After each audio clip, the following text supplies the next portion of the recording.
were brought under this particular project. So there's nothing unique, original, extraordinary about migrating government agencies to provide online service. And already, there's a clip that I gave to your producers, and I hope that they play it.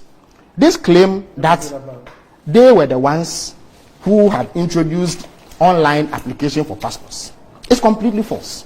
And on 20th December 2016, Honorable Hanatete, then Foreign Minister, launched that initiative. And I have the story here. It is right here, and this one is carried by the Daily Graphic. Online passport application launched. There's actually a video clip, that is it, of her. It's just 2 minutes. Yes. Listen to her.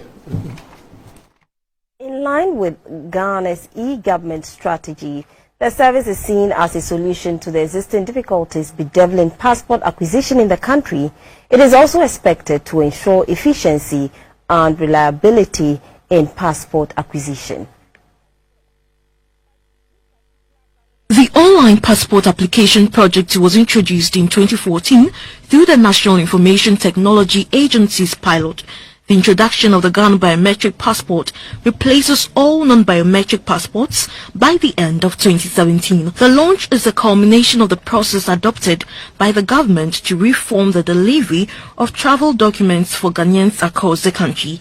According to the technical advisor of the Ministry of Foreign Affairs and Regional Integration, Ambassador Leslie Cushion, who doubles as the chairman of the Online Passport Application Project Committee, applicants can make payment for the process through EcoBank, Zenith Bank, GCB Bank, mobile money transfer via Vodafone, MTN, and Airtel, as well as their payment cards. Foreign Minister Ms. Hannah Tete said the system will help the ministry deliver the highest levels of customer integrity and international standing of the Ghana passport while improving on the security and issuance system. Depending on a range of factors, we are aiming for the following delivery deadline: a maximum of 15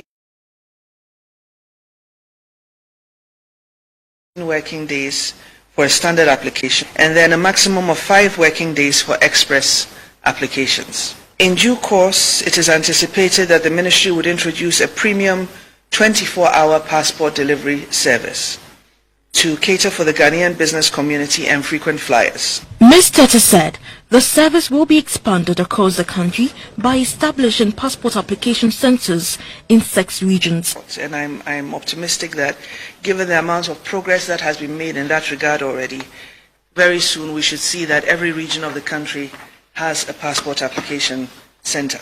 The online application service is expected to help reduce the involvement of middlemen in the passport acquisition process, reduce typographical errors, and shorten the data capturing procedures, as well as speed up the workflow for the passport processing and improve passport service delivery.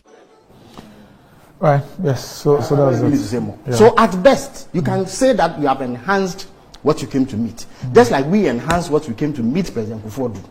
If you want to ensure that the ports are automated, it is okay. If you want to ensure that now you can sit in your home and buy medicine, it is okay.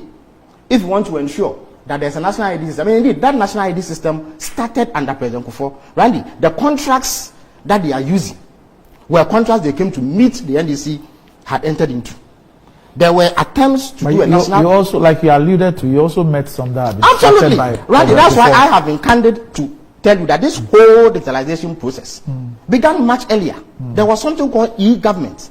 I'm sure if you speak to those who were in Mr. Kufuor's cabinet, they will be able to shed more light on it.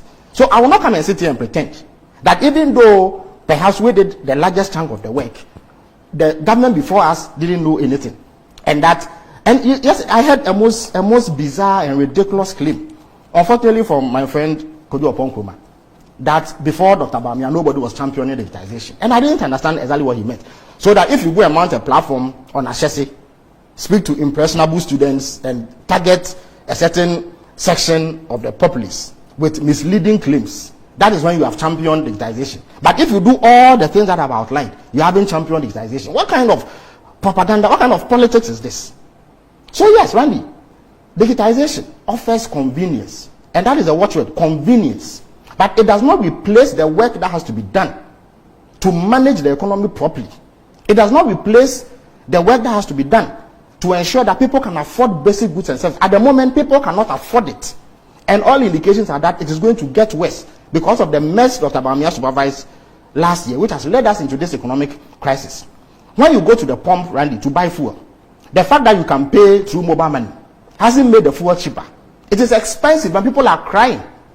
When you go to a restaurant to eat, you can pay for your food through mobile money. Randy, I also haven't been to the bank in a while because I use the mobile banking application. But it hasn't made my payments cheaper. It has not made the cost of fuel more affordable to me than it was. It hasn't made the cost of getting by more affordable than it was. So let them tone down on this rhetoric. And I can assure them, Randy, that there's absolutely no way that Dr. Bawomiha will be allowed to run away from the terrible economic disaster he has supervised. And let me tell you, Randy, if you look at the indicators that we took,